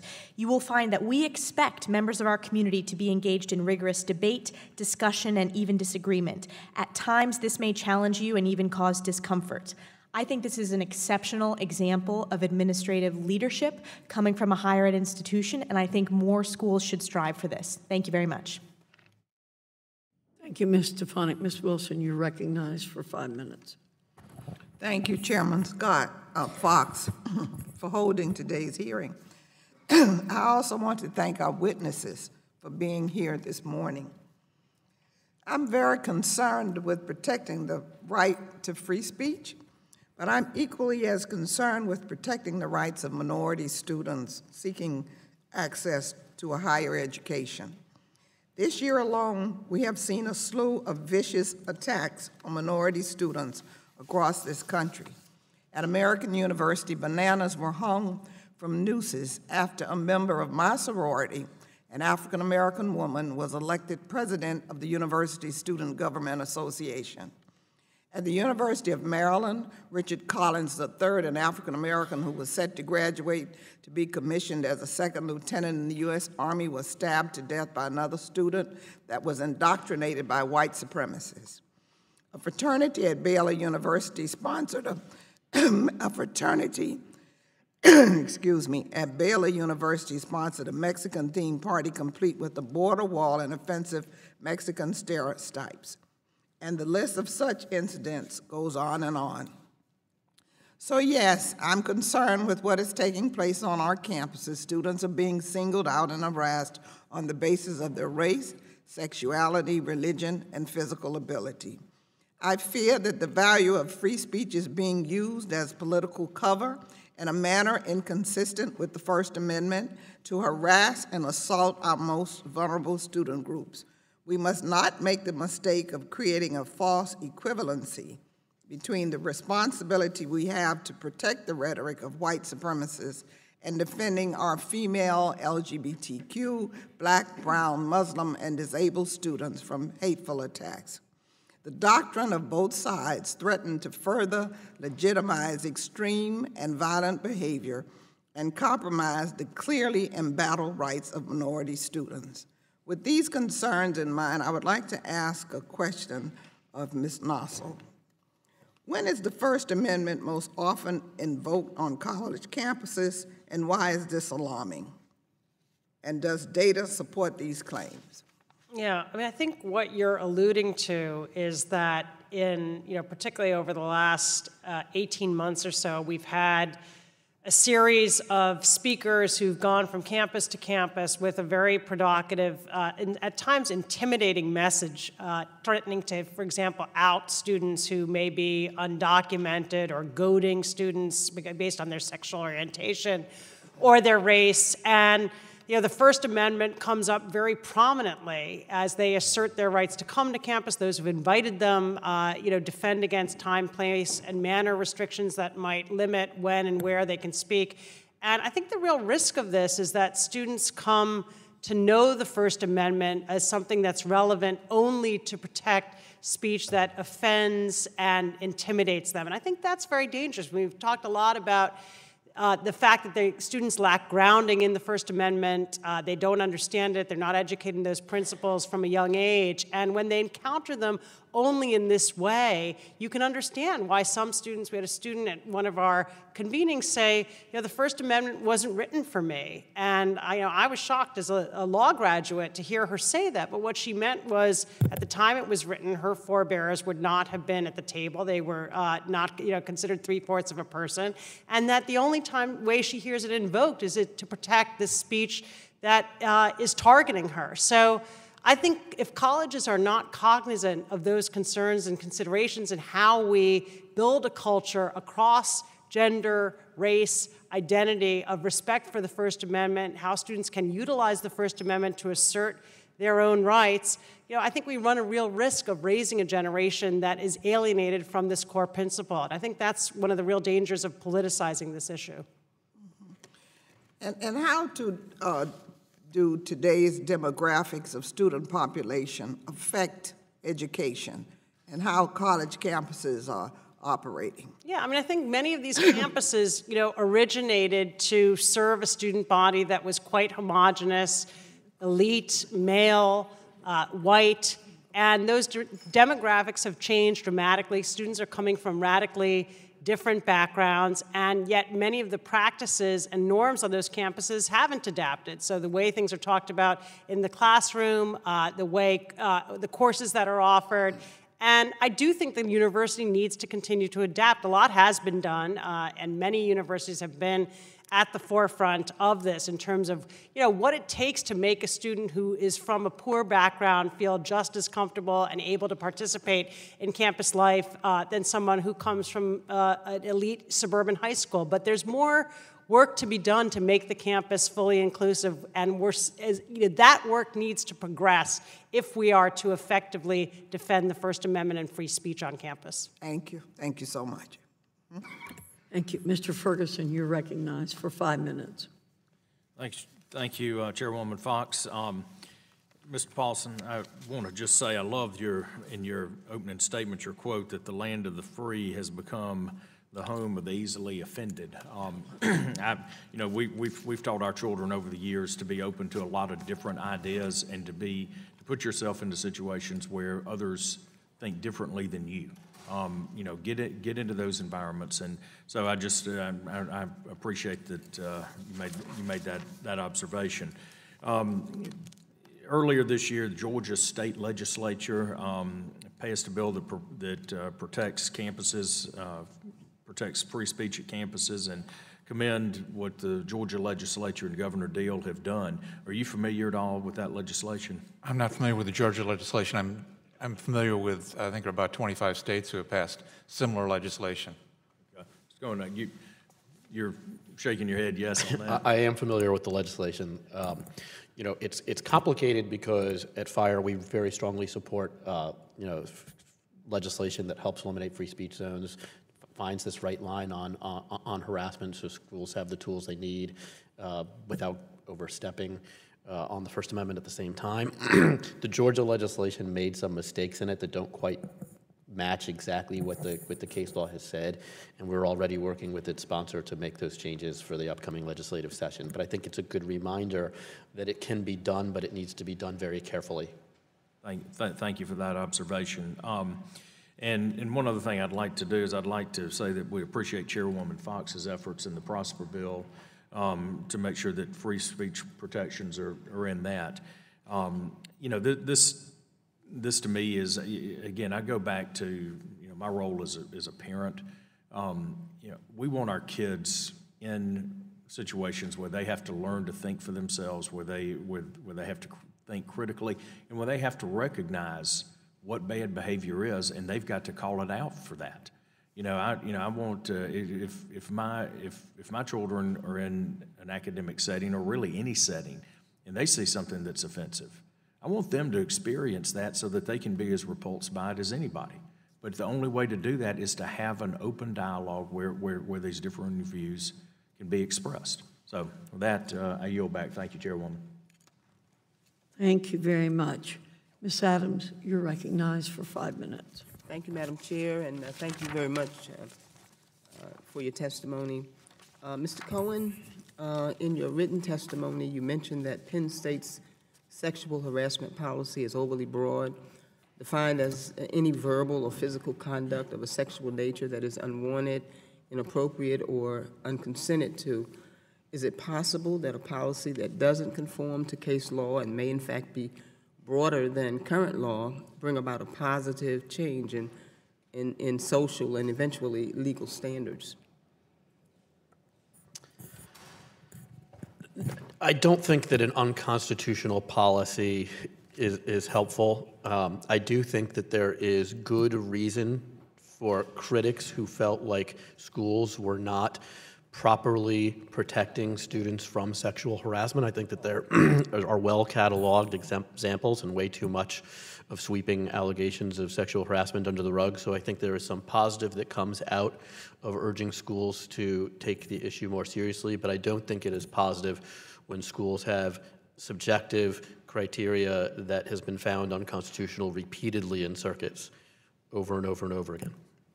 Thank you. Mr. Paulson, in your written testimony, you stated that you don't believe that there's an epidemic of suppression or intolerance in the nation's universities, and that students have greater concerns about college. Indeed, I believe they do. I was a professor for 40 years, but can you please elaborate on these greater concerns? Well, I think I'm intrigued by the whole conversation where we center on the threat to free expression on a college campus. And it's almost as though we think that this problem or dilemma stops at the borders of the campus. But a recent study by the Knight Foundation and the Museum Institute found that 51% of Americans, that's college students, 51% of Americans would support the disinvitation of a speaker who might provoke protests. That's a majority of Americans, not college students. So to the extent we have this intolerance and disrespect for the First Amendment, it's not about college campuses, it's about America.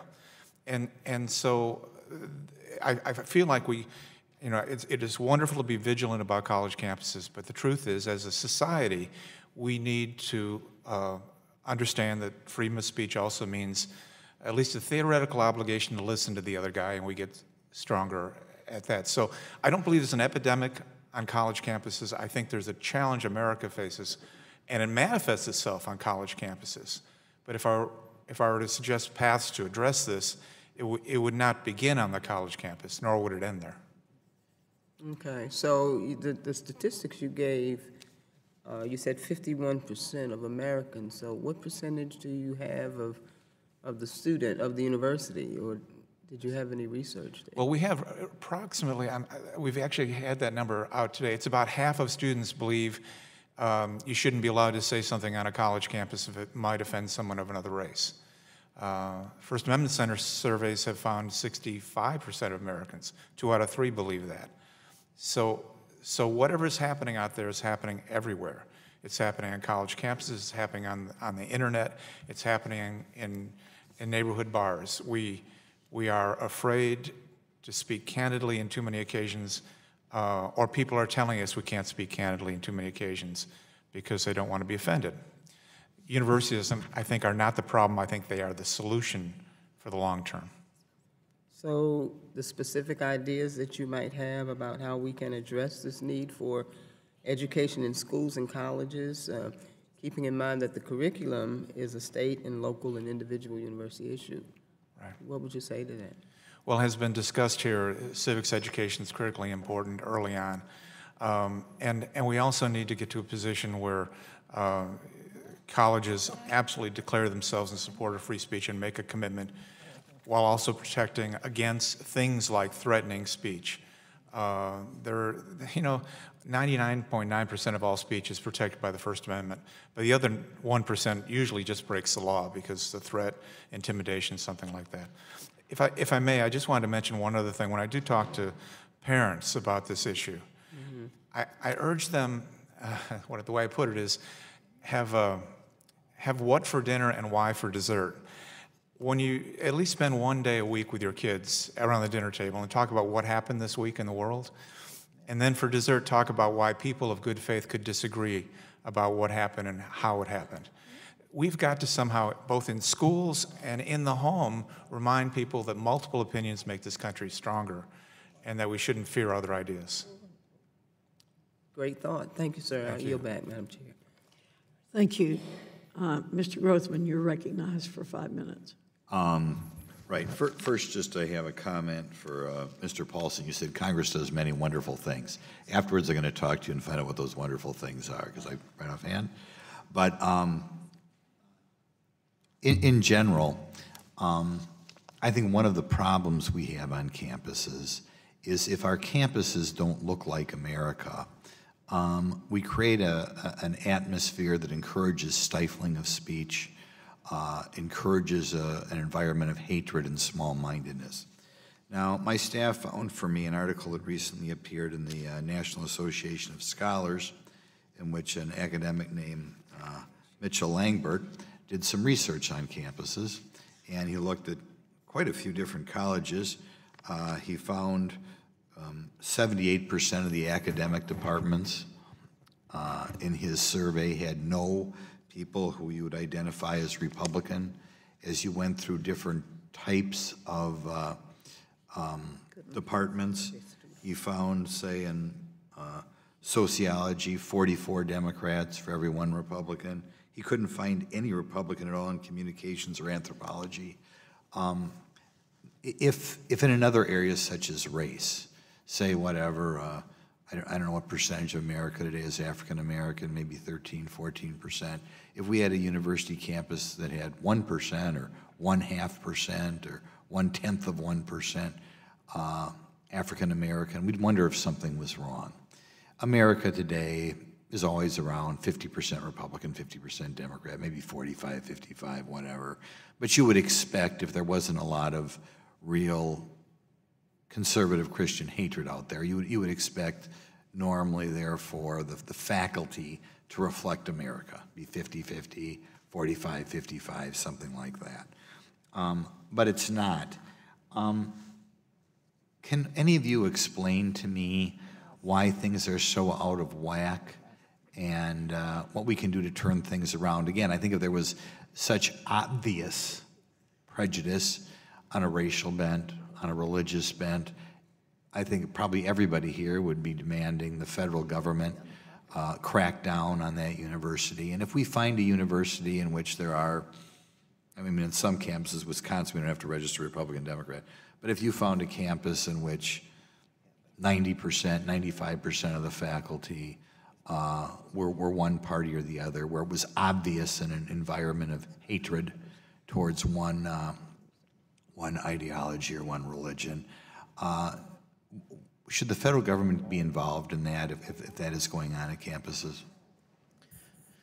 I think there's no question that the universities and society at large really benefits from a truly diverse faculty and student base, whether it's demographically and also with viewpoints. And I don't think that has to be intention. There are some folks who really only think about it demographically. There are other folks who only think about it in terms of viewpoints, but both are really crucially important in our view.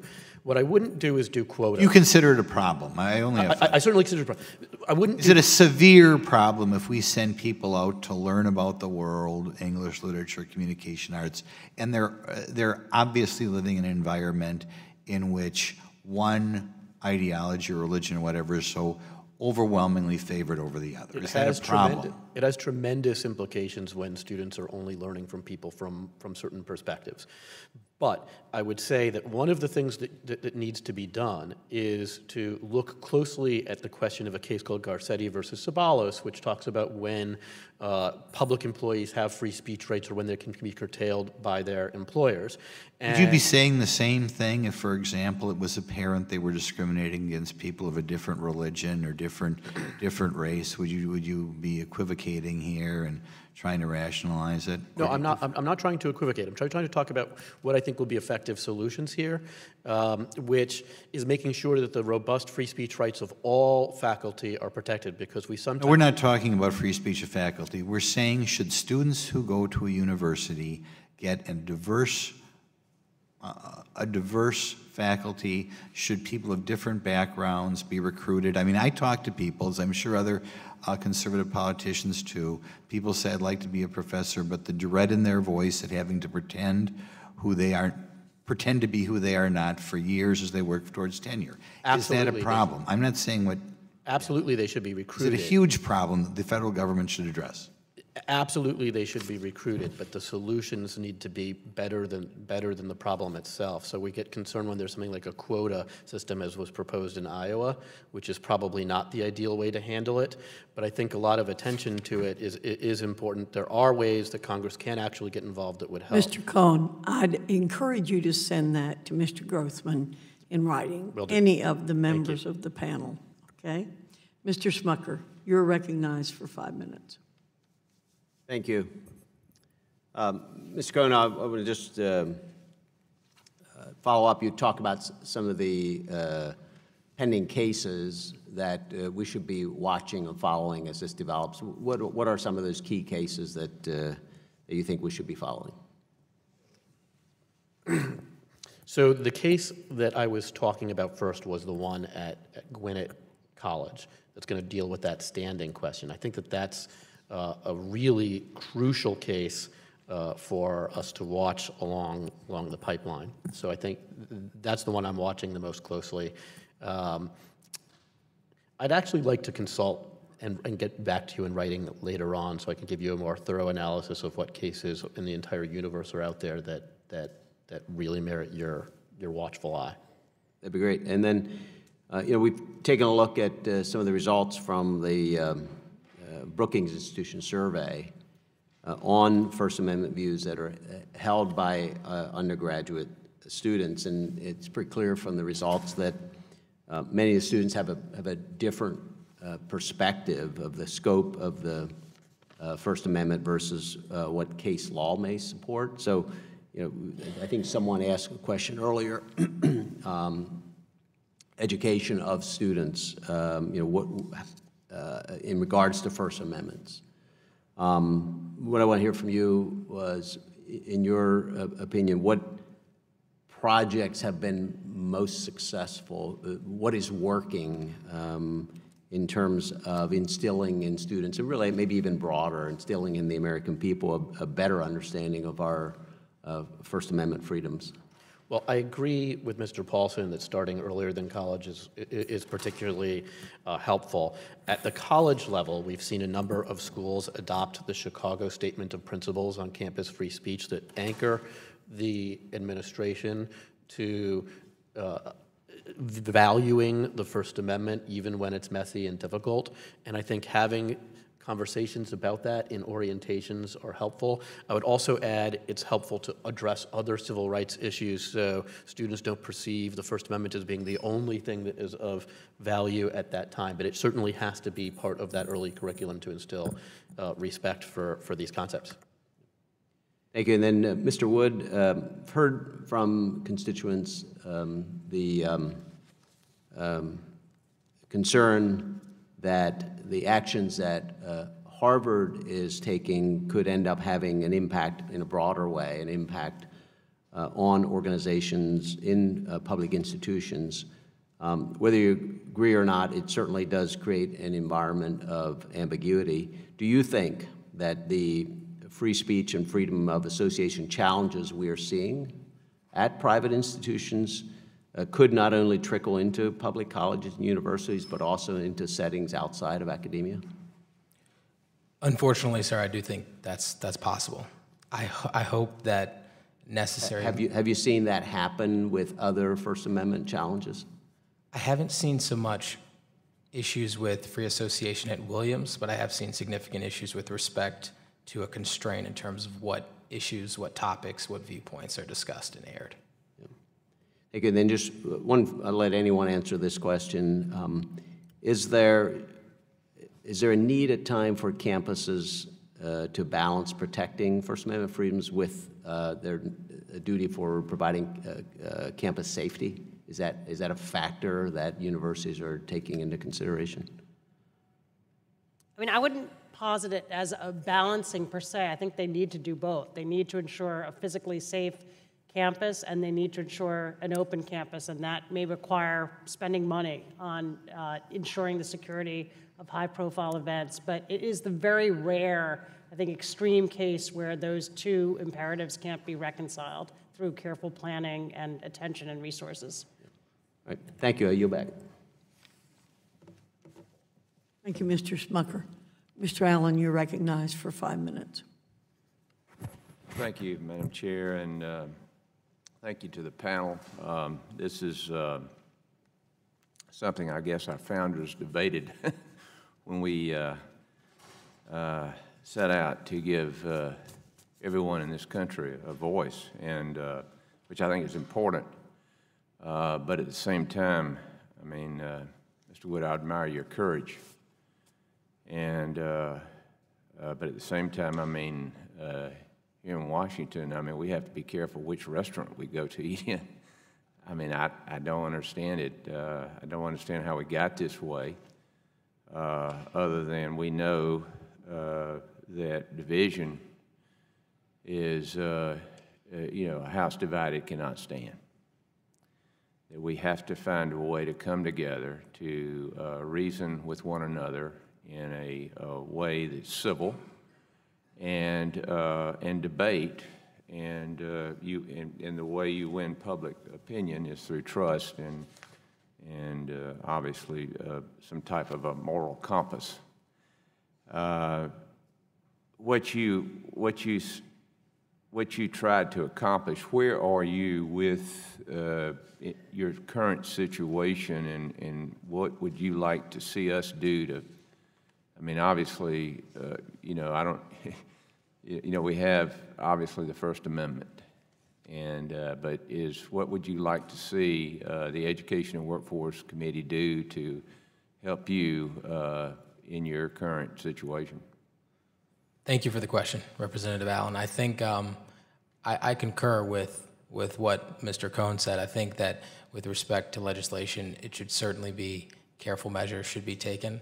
I think that the state of Tennessee passed legislation last summer that addressed specifically a heckler's veto, and that's an issue that I've experienced on my own campus, and it's an issue that I've seen taking place on a number of college campuses. And so I think measures that might address students who don't want to protest as a way of just exercising dissent, but want to prevent a speaker from actually from presenting their viewpoint, I think that can be addressed. Yeah, good, great, okay. Well, I'm hopeful that we can, you know, we can come to an agreement on something that might work for everyone.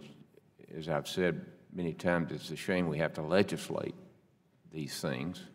You know, we would hope that folks would be able to come to a common understanding. But again, we're in a little different situation in this day and time, and I hope that we can do better. Mr. Cohn, you got any thoughts on as far as what the committee can do to help with your?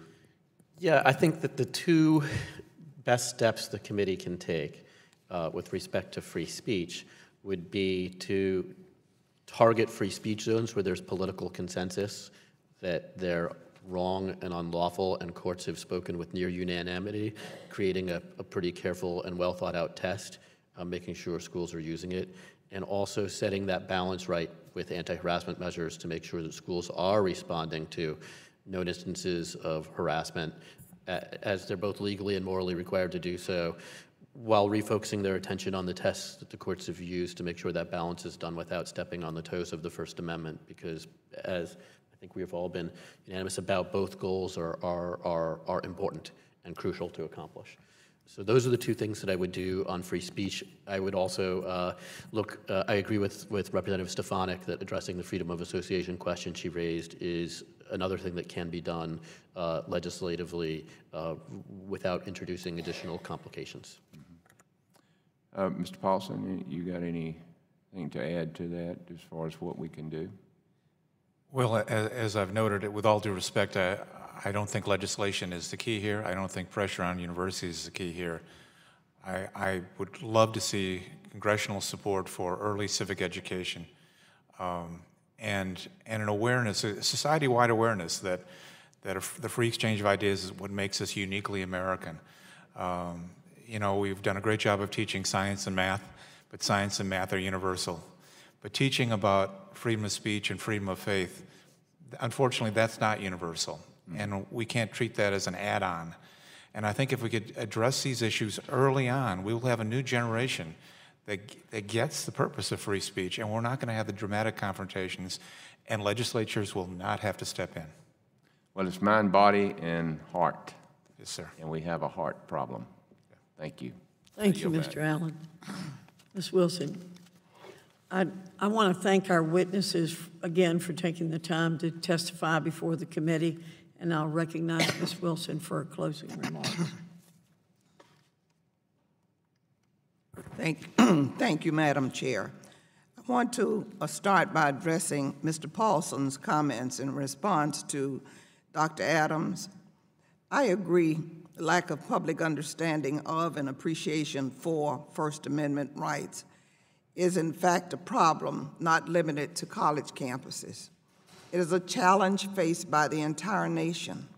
The exchange reminded me of the current administration's lack of appreciation for First Amendment rights of Black professional athletes who kneel in peaceful protest during the national anthem.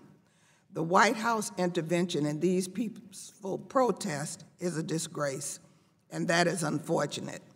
Protecting free speech rights under the First Amendment and protecting the rights of students to a safe and inclusive learning environment under Title VI of the Civil Rights Act of 1964 both require vigilance by America's universities. Today's testimony has confirmed that doing so requires striking a careful and necessary balance to accomplish this goal, but it can be done. The Office of Civil Rights language that Ranking Member Scott referred to in his opening statement illustrates how this can be done in a manner that respects, honors, and upholds both these principles. I want to thank the witnesses for being here today. It's been a lively conversation that reminds us of the importance of providing students with an opportunity to engage in civil discourse over differing viewpoints while ensuring an equal and safe learning environment for all students, especially when more students from diverse backgrounds are attending college than ever before. And that's exactly what I do. I send boys of color to college by the hundreds. Thank you, Madam Chair, and I yield back the remainder of my time. Thank you, Ms. Wilson. And again, I want to thank our witnesses for presenting some extremely valuable testimony today. Students in America face First Amendment restrictions, not only on college campuses, but also in high school and elementary school, as we've seen many, many times. And these instances happen too frequently. Our founding documents affirm certain unalienable rights possessed by all individuals, and those rights should not disappear when a student enters onto an educational campus.